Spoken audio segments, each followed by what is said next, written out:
Parece un parque acuático, pero está prohibido bañarse. Aún así, unas 400 personas disfrutan a diario de esta playa de interior. Muchos aprovechan la acequia como trampolín para sus piruetas. Han saltado toda la vida porque yo he saltado, cuando tenía 10, 12 años yo saltaba de ahí y mis hijos también.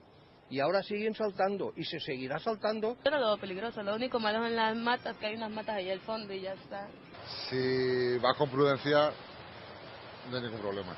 El problema está en las imprudencias que comete la gente, no está precisamente en la zona de baño. Preguntamos ahí afuera los del ayuntamiento que si ustedes tienen cuidado pues no pasa nada, pueden pasar, pero no, sí, nos dijo, ¿no? Sin vigilancia, sin socorrista y sin control de calidad, aguas tranquilas que se convierten en peligrosas corrientes tras las compuertas.